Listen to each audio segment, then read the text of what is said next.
Mussoorie one प्रभाग के गांव दानियों का डांडा के ग्रामीणों ने उप वन संरक्षक कहकशां नसीम को ज्ञापन देकर मांग की है कि दानियों के डांडा के आरक्षित वन क्षेत्र में हो रहे पक्के निर्माणों को रोका जाए, दोषी कर्मचारियों के खिलाफ कड़ी कार्रवाई की जाए। ज्ञापन में कहा गया कि दानियों के डांडा में आरक्षित वन क्षेत्र में पक्का निर्माण किया जा रहा है। इस संबंध में पूर्व में भी मसूरी वन प्रभाग को इस संबंध में लिख कर दिया जा चुका है, जिस पर वन विभाग ने भी कहा था स्थल का सीमांकन नहीं किया गया। जब तक उस क्षेत्र का सीमांकन नहीं किया जाता पक्का निर्माण नहीं होने दिया जाएगा। इस संबंध में ग्रामीण प्रवीण मखड़ेती ने बताया कि इस क्षेत्र में जहां सड़क बन रही है उससे ग्रामीण व विभाग की मिलीजुली जमीन है, जिसकी सूचना वन विभाग, नगर निगम, लोनीवी व राजस्व विभाग को दी गई, जिस पर मसूरी वन प्रभाग ने राजस्व विभाग को डिमार्केशन करने को कहा, लेकिन अभी तक डिमार्केशन नहीं किया गया है। ग्राम वाले तो नहीं, यहाँ पे कोई एक प्रार्थी हैं जिनकी उस खसरा नंबर में भी शायद ज़मीन है, एक बड़ा खसरा है और वहाँ पे PWD के द्वारा सड़क बनाई जा रही है। वहाँ पे उस खसरे में क्या पोजीशन है हमारा RF एरिया में, क्योंकि हमारे रिकॉर्ड्स में कहीं भी नहीं है, तो RF एरिया में कहाँ हमारी कहाँ ज़मीन है वो रेवेन्यू को भी हम लोगों ने लिखा हुआ है।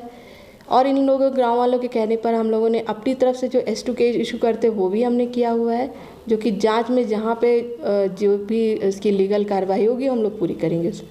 मैडम, सर्वे की बात की गई है कि राजस्व के द्वारा वन विभाग के द्वारा क्षेत्र का सर्वे किया जाना था, वो अभी तक नहीं हो पाया है। इसी को लेकर ग्रामीण यहाँ पर आए हैं, तो जो सर्वे की बात होगी कब तक पूरा हो पाएगा इसका सर्वे? ये आपको रेवेन्यू डिपार्टमेंट ज़्यादा बता पाएगा, क्योंकि वो खसरा जो है वो हमारे रिकॉर्ड्स में कहीं भी अवेलेबल नहीं है, ना उसके आगे कोई RF एरिया है और ना ही कोई पीछे RF एरिया है। तो इसमें वन विभाग उसकी भूमि है कि नहीं है, ये हमको श्योर नहीं है, क्योंकि हमारे रिकॉर्ड्स में वो एरिया हमारे आरक्षित वन क्षेत्र से बाहर है और बहुत दूर है। भाई, आज आपने DFO को एक ज्ञापन दिया है और आपने मांग की है कि जो आरक्षित वन क्षेत्र है वहाँ पर जो है किसी होटल और लोक निर्माण विभाग द्वारा सड़क बनाई जा रही है, तो किस तरीके का मामला है पूरा?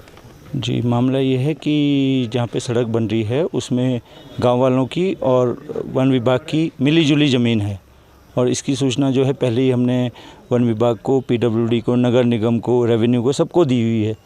तो आज से 2 महीने पहले वन विभाग को भी इसकी सूचना दी थी कि आपकी जो रिज़र्व फॉरेस्ट की ज़मीन उसमें है। तो उसके बाद ये वन विभाग ने जो है अपनी ज़मीन के डिमार्केशन के लिए रेवेन्यू को लिख दिया है, लेकिन लिखने के बाद भी करीब 2 महीने हो गए हैं, आज तक उसका डिमार्केशन नहीं हुआ। तो साथ साथ में जो है जो रिज़र्व फॉरेस्ट की लैंड है उस पर पक्की सड़क बन रही है। तो इस सिलसिले में हम DFO मैडम से मिलने आए थे, तो DFO मैडम ने भी यही बताया कि अभी जो सिस्टम है वो चल रहा है डिमार्केशन का ना, तो अभी तक हुआ नहीं है।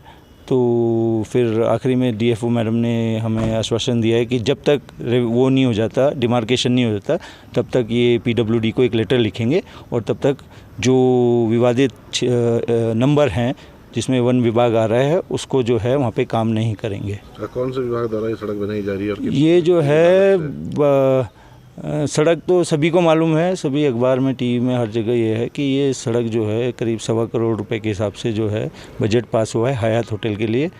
और इसमें जबकि आज जो है सारे उत्तराखंड में सड़कें टूटी पड़ी हैं, कई जगह जो है गांव को सड़कें नहीं हैं और उसी के बगल में रामतीर्थ आश्रम है जो उनके एड्रेस में भी आता है। वहाँ पे 4-5 साल से एक मोड़ टूटा हुआ है, हर दूसरे दिन वहाँ पे दुर्घटना होती है। वहाँ के लिए हम कहते हैं कि भैया इसको ठीक करो। लोग, बस शुक्र है कि अभी तक वहाँ पे कोई मरा नहीं है, तो हम कहते हैं कि इसको ठीक करो। तो हमारे साहब JE साहब, AE साहब कहते हैं कि इसके लिए बजट नहीं है और होटल के लिए बजट है। तो अब क्या कह सकते हैं, जिसकी चलती है उसकी चल रही है, बाकी पब्लिक मरे तो मरे, ज़्यादा फ़र्क नहीं पड़ता ना। आगे किस तरह की रणनीति रहेगी आपके? आगे की रणनीति यही है, जो हमारी अपनी निजी भूमि है उसमें तो मुख्यमंत्री जी को हमने इसकी शिकायत करी थी। वहाँ पे जो PWD द्वारा हमें लिख के आया है कि भाई ये हमारी ज़मीन को छोड़ के बाकी में निर्माण कर सकते हैं, तो हमें उससे कोई दिक्कत नहीं है। लेकिन सबसे बड़ी बात है कि रिज़र्व फॉरेस्ट की ज़मीन में कैसे निर्माण कर सकते हैं। अब ये कह रहे हैं कि हमारी सीमा में नहीं है। अब सीमा में नहीं है तो जो रेवेन्यू का जो फ़र्द है, जो खतौनी है, वो तो हमने बनाई नहीं है, वो तो सरकारी है। तो मैडम ने उसको थोड़ा समझा और उसके बेसिस पे हमें कहा है कि मैडम PWD को लिखेंगी जब तक ये डिमार्केशन नहीं हो जाता